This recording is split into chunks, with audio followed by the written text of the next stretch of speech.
moving on to our next topic. I don't know how many of you know, I love tiny homes. I'm just going to tell you my hidden agenda here, because I have this fantasy that when I'm retired, should I ever be able to, that I would like to downsize to a tiny home community and then be able to spend 6 months of the year somewhere warm, or 5 months and 29 days, however many days we're allowed to be out of the country. And so I like this whole notion of the tiny home concept, because I've gone to my parents' trailer. I find that a perfectly reasonable amount of space. Plus, it allows you to get rid of all your stuff so that you're not leaving it to your heirs to have to sort out once you've left the world. So there's a lot of advantages I see to downsizing. The problem is no community wants them. We've done segments before with people who have created tiny homes, and then there's nowhere to put them. You kind of have to find a willing farmer in one of the municipal districts or a county who's willing to have you put your home on their property to make it work. Why can't we see more of these in larger communities in Calgary or Edmonton? They're not the same as manufactured homes. Manufactured homes are not tiny homes, just the opposite. I mean, if you get a double wide, I think a single manufactured home is normally 1,300 square feet. Someone will correct me if I'm wrong. But if you get a double wide, you're now talking 2,600 square feet. So I know it's sort of hard to think about these two concepts being completely different, but they kind of are. The only thing they'd have in common is that you'd need a whole lot less space for a tiny home park than you would for a manufactured home park. Still the same concept that you'd only rent the space. You wouldn't own the plot, although sometimes you can own the plot underneath you. But they're now talking more in the size of about 350 to 550 square feet. I know it's hard to imagine living in that space, but watch HGTV's tiny home shows and you will see that they are coming up with some brilliant designs. Problem is, there's nowhere that they can go. So I've been watching this story develop in Okotoks, thinking, oh my goodness, they're going to figure out the zoning so that private developers can come in, establish these communities. They'd be great for those who are wanting to downsize, great for those who are looking for transitional housing. Maybe you're coming out of tough circumstances and you need at least an entry into the housing market. Might be an option there, might be an option for fixed income seniors. There's all kinds of ways that you can imagine people wanting to use these either as a permanent new type of lifestyle living, which is common among the younger homeowners, or as a transition once you've decided that you've got an empty nest. But it's not working out that way. It's not working out very well at all. And so when I saw that this Ratepayers Community Group was opposed to it, I thought, they just don't want it in their backyard. But there's some reasons behind it, and it sounds like the City Council in Okotoks is not handling it particularly well. So I wanted to walk through some of the problems with Ryan Nix. He's with the Okotoks Ratepayers Community Group, and he joins me now to talk about it. Ryan, thanks so much for being with me. Yeah, thanks, Danielle. Yeah, so tell me, I mean, I thought this started off as a pretty good concept, because I know I've been watching one of the councillors, Tanya Thorne, who was one of the proponents of it. She's now opposed to the project, and that caught my attention. But where did things go so wrong on this? Well, just, if you don't mind going back to some of your preamble, I mean, we have no issue with tiny homes at all, and we have no issue with them being in the town of Okotoks. So, we would love to see council go ahead and zone some land and get private developers or, what have you in to do a tiny homes project. That would be a really good option. What seems to be going sideways here is the partner that they've chosen to work with to develop the tiny homes and the community doesn't have any experience in this sort of realm of creating a community. They do have experience building tiny homes, but not to set up a community and operate an affordable housing type facility. So, that's our concern. So the town is looking at $4 million to put into this for 42 units.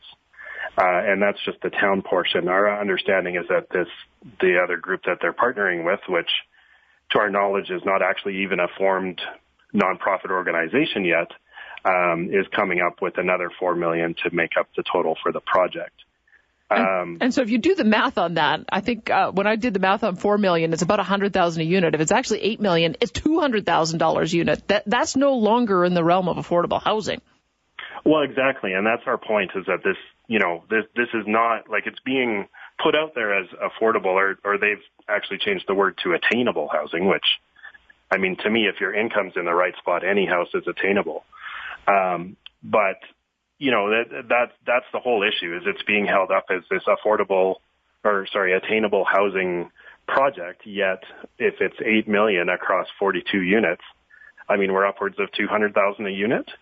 And you don't even own the land, I guess, at that point as well. So how that's right, yeah. So it's town land, and the town keeps the land. So, it just doesn't quite really add up math-wise as far as how this project is going. And then you combine it with the fact that, it's not a group that is proficient necessarily at providing affordable housing. So we already have those groups in Okotoks and in the Foothills region with West Winds. They've been around for decades and operate multiple facilities in Okotoks, High River, Black Diamond, Turner Valley, and have been doing it for a very long time and are having good results with it. So, that kind of partner would make sense, but that's not what they're doing in this case. They're going with a partner that can build tiny homes, not necessarily someone who can operate a community. Well, and then there's another aspect to it. It seems like they want to make it a showcase of being an eco project as well. And so explain how that has caused some of the price to escalate too.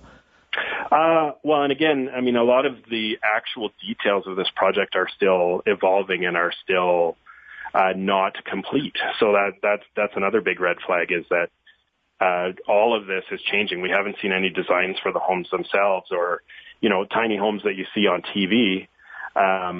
There's a ladder to get up to the bed, to the bunk. So how does that work for seniors? How does that work for somebody who's got, physical concerns or something to scamper up a ladder 6 or 8 feet to get up to a bed? That doesn't work.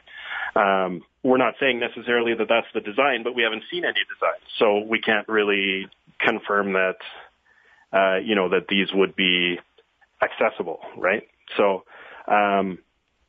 it's just there's just so many red flags and so many unknowns with the project at this point that's why we're saying that this needs to be stopped. I'm kind of confused by it, because you have to be a particular type of person to want to live in such a constrained area. It seems to me it has to be, I thought the way this was going to work is they'd zone it, the developer would come in and put in all the services, and then it would be individuals who would build the homes themselves and move them there, or that you would have similar to like a home builder model, where a home builder would offer a range of different designs, and then the ultimate owner would choose the design that they would want. This doesn't seem to be very consumer driven.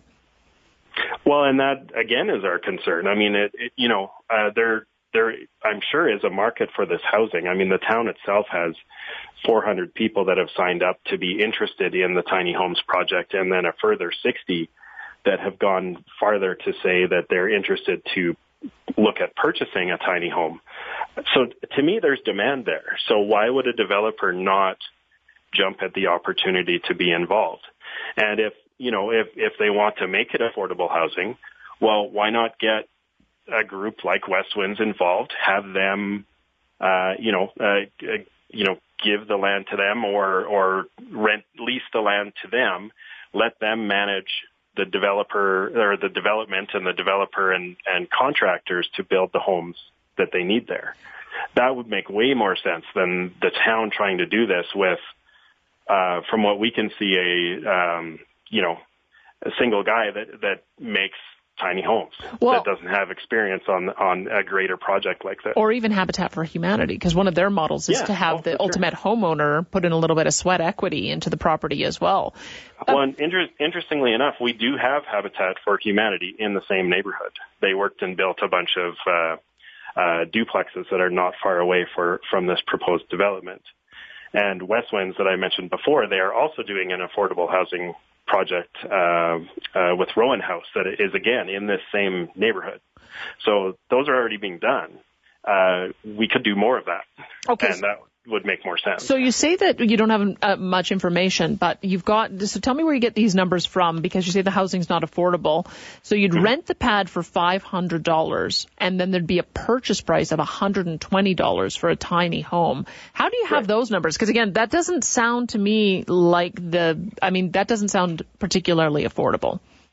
Right. And so, council has said that there's going to be a mix of market housing and non-market housing and all of this to fit into this. So these numbers that were presented to council in the preliminary information, I guess, that council voted on and approved for the phase 1.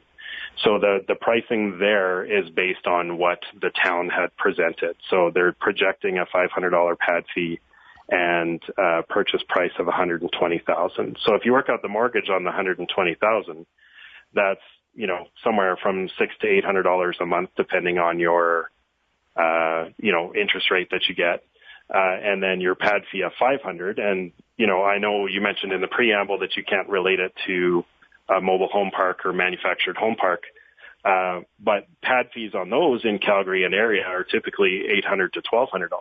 Yeah. So I don't know how you maintain a $500 pad fee when similar type of developments in the area are double that. Well, exactly. And if you're looking for a ready existing rental housing unit and you're low income, you can probably get something for less than $1,100 a month. And it's large enough that you could have a roommate to cut your costs down as well, even further. Yeah, absolutely. And I mean, again, if you go back to looking at Westwinds and Rowan House, which is, is still getting ready to be built, there for the taxpayer investment, taxpayers bought the land for Westwinds, and Westwinds is paying back, I believe, about 50% of that purchase price. But Westwinds is in control of the entire project. So they're doing the design, they're doing the build, they're doing the management of it.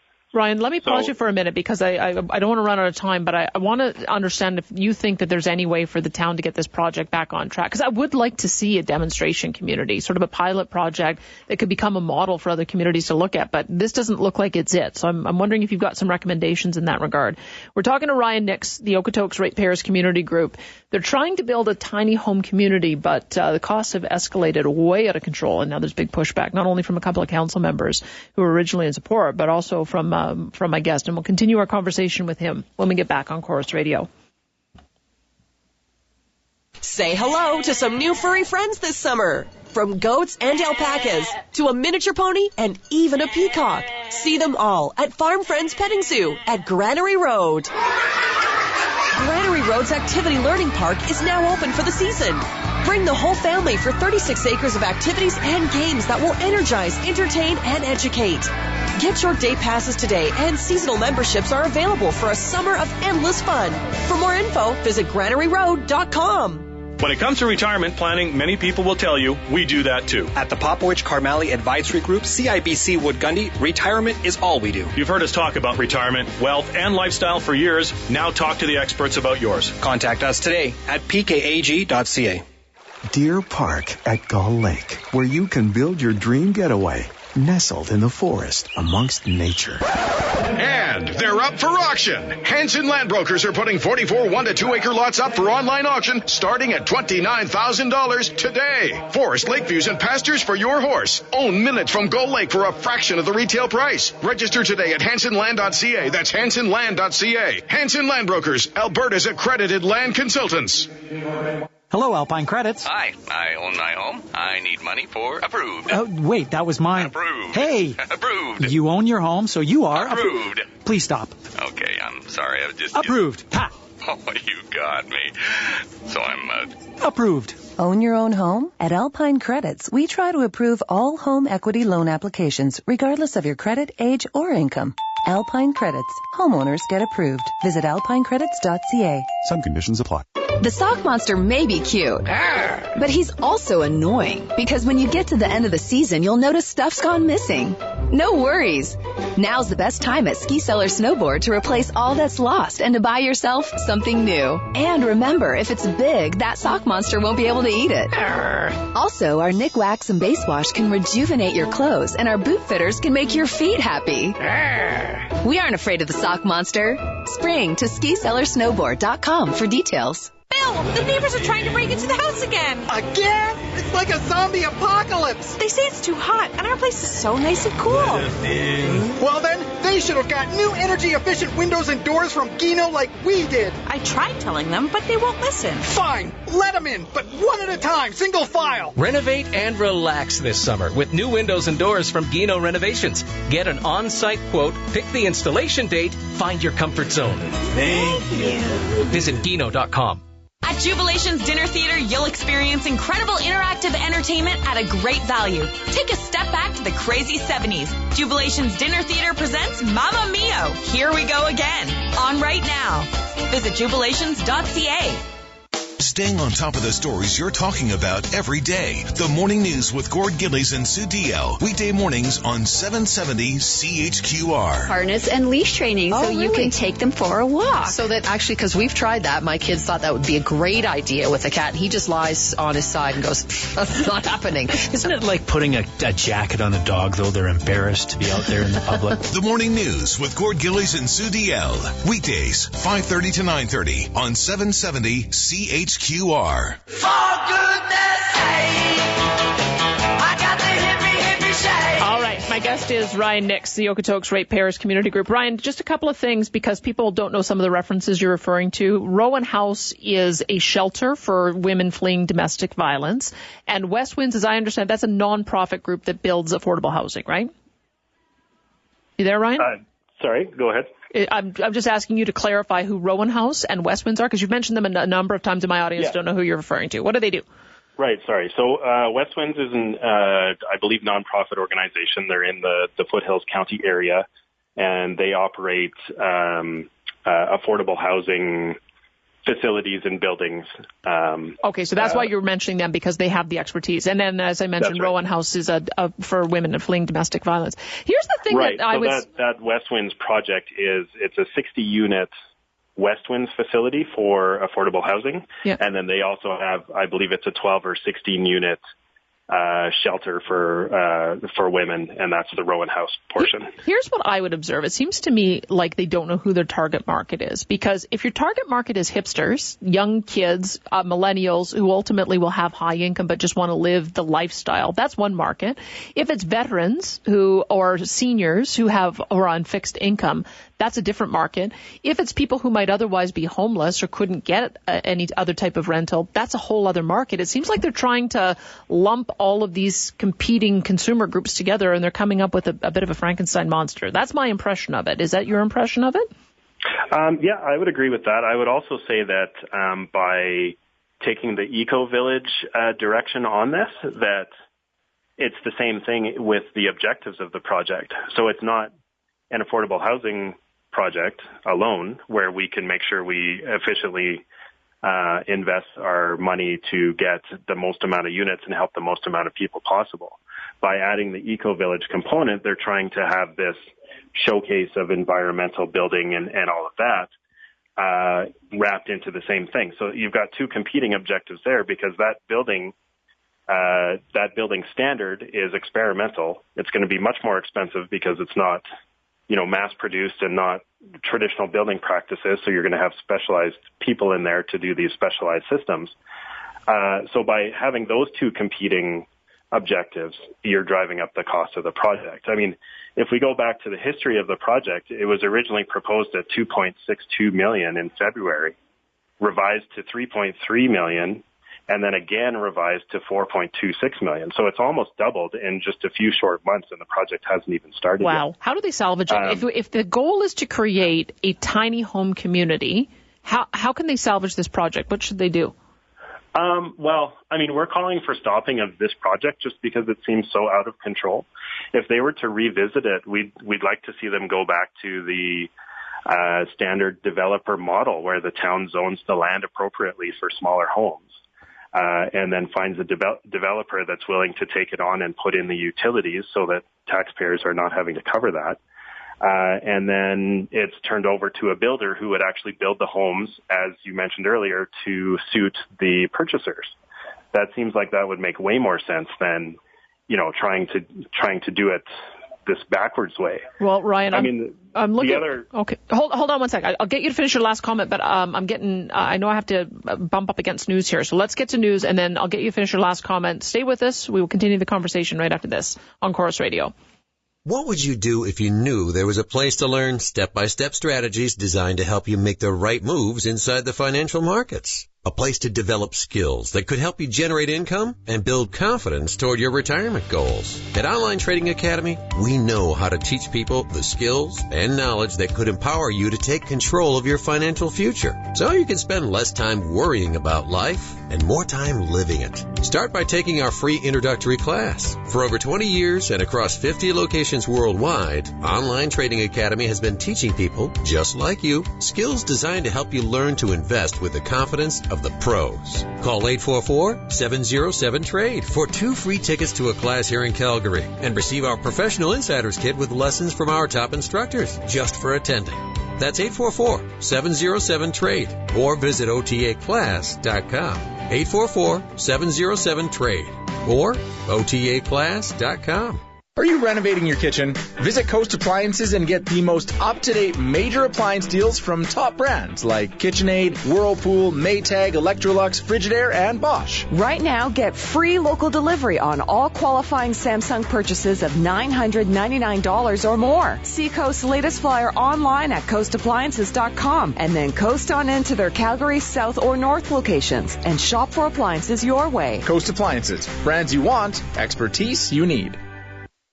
It's time to play Stop, Spin, and Save Pincher Creek and Cardston. On Wednesday, stop by Fast Gas and On the Run at Pincher Creek or Cardston for a store warming celebration. Then spin the big wheel to see how much you'll save on gas. Yep, it's just that easy. Stop by, spin the wheel, and save on gas. So join us between 1 p.m. and 7 p.m. on Wednesday at On the Run and Fast Gas in Pincher Creek or Cardston for your chance to stop, spin, and save. On the Run. Make the most of every stop. 770 CHQR salutes our hero of the month, Tom's House of Pizza. With a minimum purchase of a large 2-topping pizza from Tom's House of Pizza, a portion will be donated to the Calgary Children's Foundation, supporting children's charities throughout our area. Rediscover Tom's House of Pizza, supporting Calgary charities for over 56 years, a contributor to the welfare of our community and proud supporter of the Calgary Children's Foundation, as is 770 CHQR. Cloudy and 14 in downtown Calgary. Good morning from Global News. It's 11:30. I'm Brenda Neufeld. The Saskatchewan government has a tentative date of December 5th for the Supreme Court of Canada to hear the province's opposition to the federal carbon tax. Saskatchewan appealed to the highest court after losing its challenge in its own appeal court. Meanwhile, Alberta has launched a constitutional challenge of its own. The Alberta Teachers Association plans to file a constitutional challenge of Bill 9, which defers discussions on teacher salaries. The UCP passed the bill last week that delays wage talks that were agreed to in public sector contracts. Meanwhile, ATA President Greg Jeffrey is calling on the province to provide school boards with funding certainty for the fall. While the province has pledged to fund student enrollment growth for the coming school year, Jeffrey says there has been no formal communication.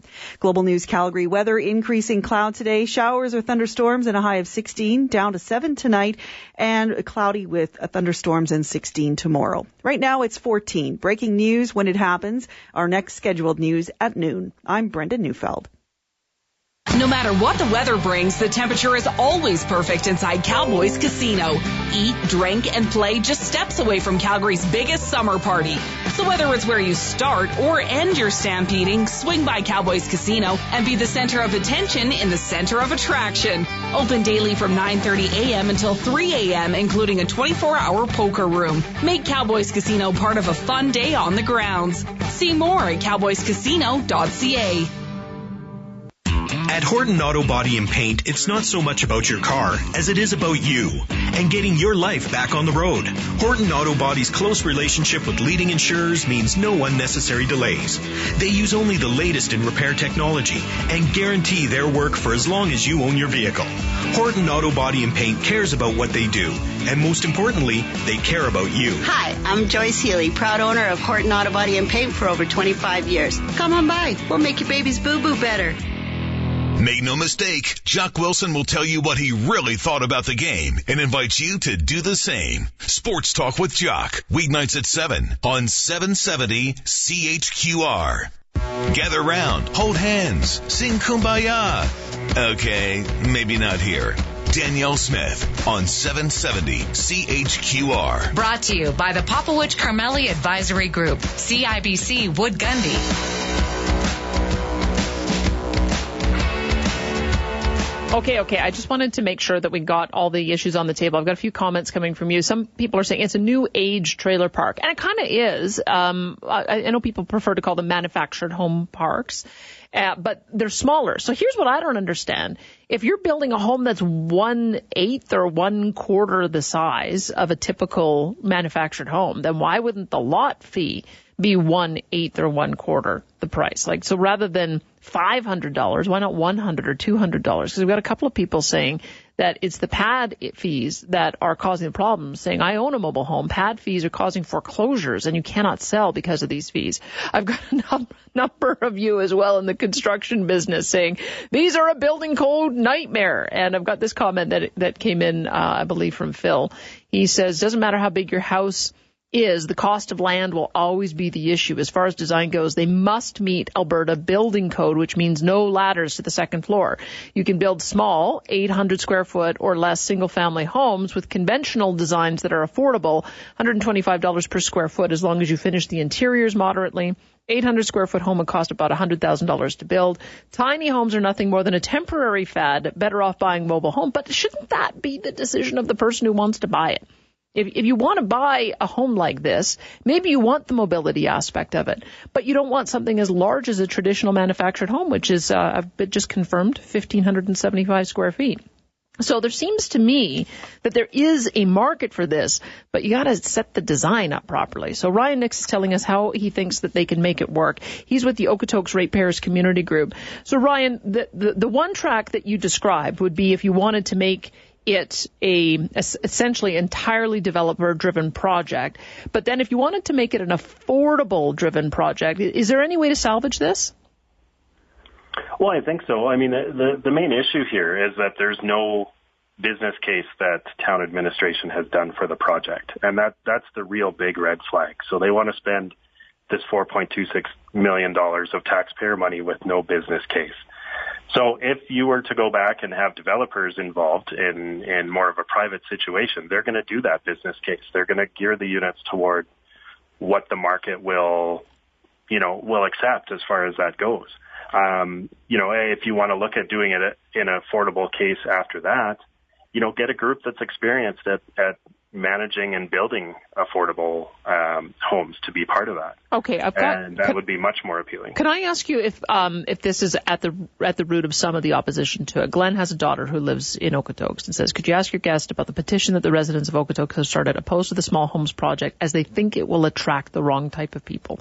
Is that part of the opposition to it? Is that you don't know who's going to be living there, or is that just like, is that coming up at all as a concern? No, it's not. I mean, it's not a not in my backyard issue. I mean, the land for this is in new development, so there are no neighbors there to complain about what might go next to them. And again, we're not against affordable housing. We're not against the people that need affordable housing. We would like to help those people. We would just rather see a project that has a proper business case. I mean, you can quantify those benefits of helping low-income folks get up in the world. That can all be part of a business case that's valid and shows the benefit that we're getting, and none of that is on this project. Our understanding, too, is that the funding that is coming from this partner that they're working with is coming from the CMHC. So that's another chunk of tax dollars from another group, and that we have no idea whether that's $1 or $2 or $4 million. So it could be that this is really $8 million of taxpayer money. We don't know those details yet. Yeah, and I think Tanya Thorne made the case is if you're wanting to use this as a demonstration project and the costs are so astronomical, no one else is ever going to follow this model because it just isn't going to be affordable to do it. Well, absolutely, and that's why we think this is the wrong approach. I mean, if they can, again, zone the land, because I know that's an issue as far as home sizes in other MDs and everything, zone it properly so that a private group can do the business case and operate it and in a way that fits the market and like you said, targets the right people, whether it's, I think you said hipsters or veterans or seniors or whoever, wants to be there. Well, they're the experts at that. The town is not the expert at that.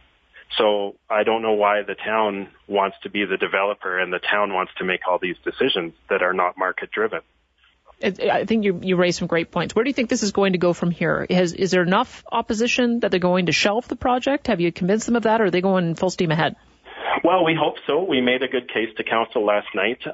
We are continuing the petition. So we did get 1,450 signatures, which is just over 5% of the Okotoks population in just 9 days. We are shooting for 10%, which, according to the Municipal Government Act, would force council to revisit this issue and re-vote on it.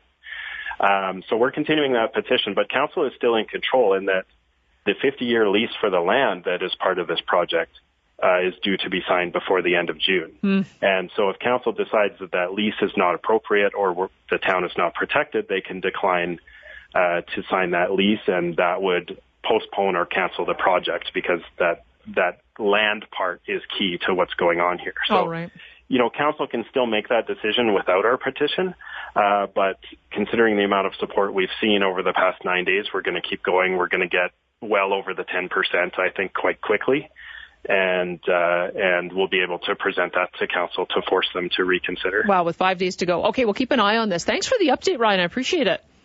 All right, thank you very much. Yeah, that's Ryan Nix, who's with the Okotoks Ratepayers Community Group. Darn it. And this is the problem. If you do it wrong, then no one else is going to follow suit, and then you don't end up with these tiny homes in anybody else's community. I do have a council member, though, from one of the communities up north. Where is this one? Amber says, I love tiny homes. I think they're a great alternative. Should be explored by every municipality. I'm a town councillor in Gibbons and would welcome the idea. Well, Amber, if you get that off the ground, let me know. See if you're going to do it differently. But I think there's some guidance to take from Okotoks because it sounds like they're not doing it in a way that has community support, and that's ultimately going to cause it to fail. All right, let's move on to our next topic. I am very curious about what is happening in Ontario because there have been a lot of comparisons between our premier here, Jason Kenney, and some of the things that he may want to do, and Doug Ford. And I was initially kind of excited about some of the changes Doug Ford was going to make. And it all seems to be falling apart. There's massive shakeup on his front benches with his cabinet, but now he's also lost his chief of staff. Brian Lilly's been following this, writing some good pieces on it, so I wanted to bring him on to find out what in the world's going on. Brian Lilly.